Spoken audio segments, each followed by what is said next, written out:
Quand tu pêches, tu culpabilises, non? Tu vas devant ton Seigneur, tu pries, tu demandes pardon à Dieu pour tous les péchés que tu as commis. Tu pleures même souvent. Et quand tu finis, tu dis, je ne vais plus recommencer ce péché.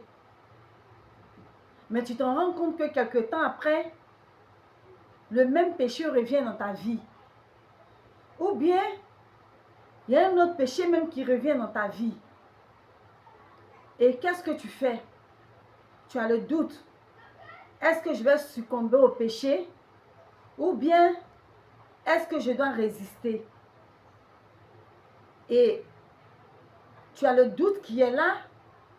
Et ton esprit qui commence à vagabonder. Le plus souvent, tu dois te souvenir de ce que Dieu a dit à Caïn. Lorsque Caïn et Abel ont fait tous deux une offrande à l'Éternel. Et l'Éternel a agréé l'offrande de Abel. Et il n'a pas agréé l'offrande de Caïn. Et Caïn était jaloux, qui s'est mis en colère pendant tout ce temps et qui cherchait comment tuer son frère. Et Dieu l'ayant su, il a dit à Caïn, domine sur le péché. Parce que le péché se couche à ta porte. Mais toi, domine sur lui. Mais Caïn n'a pas écouté. Il est tombé dans le péché. Il a tué son frère Abel. Mon frère, ma soeur, est-ce que tu domines sur ton péché? Est-ce que tu prends garde à ne plus pécher lorsque tu commets une erreur?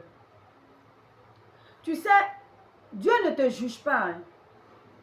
Dieu ne te blâme pas. Dieu, il t'attend tout le temps. Il t'attend que tu reviennes à la maison. Celui qui te condamne, celui qui te juge, c'est le monde. Mais le Seigneur, notre Seigneur Jésus, lui ne te condamne pas. Parce qu'il sait que le péché, laisser le péché n'est pas facile. Mais il te donne, pendant que tu vis sur la terre, il te donne le temps de te repentir et de ne plus pécher. Parce que lui, le Seigneur Jésus, il est monté à la croix. Il a été crucifié. Son sang a coulé sur le calvaire pour le rachat de l'humanité. Il a payé tous les péchés que tu commets.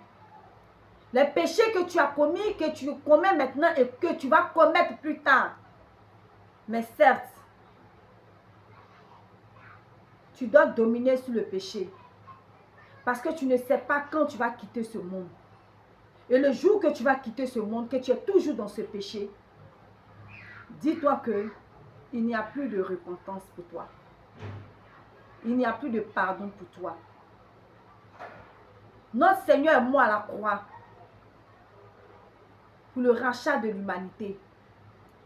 Il est mort une seule fois.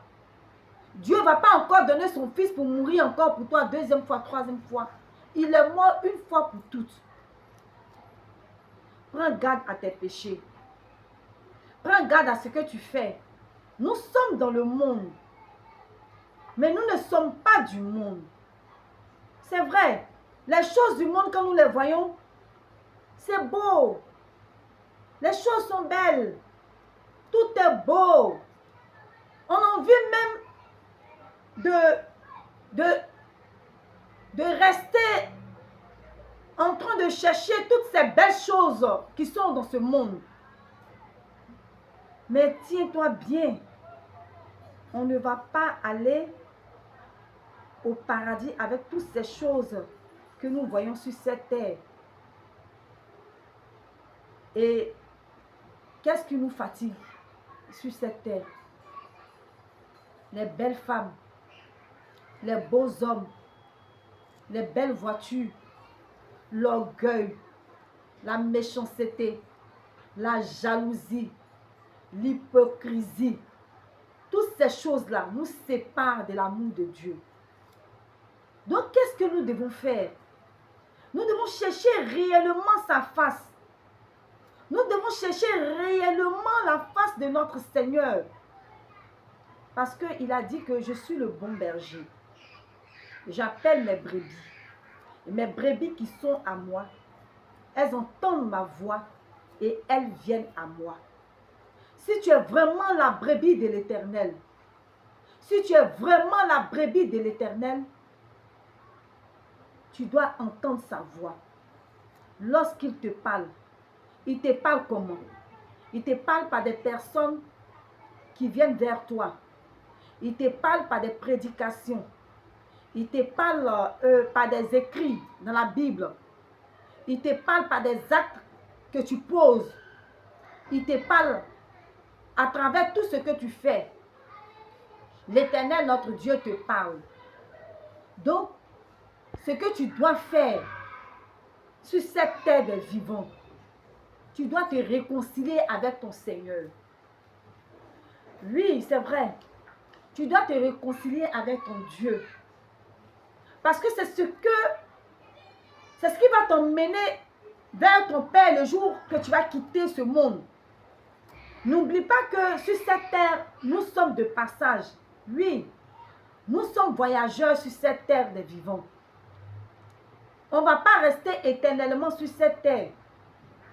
Mais ce qui va te faire vivre éternellement, ce sont les œuvres que tu fais sur cette terre.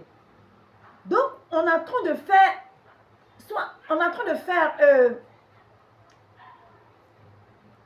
des examens sur la terre.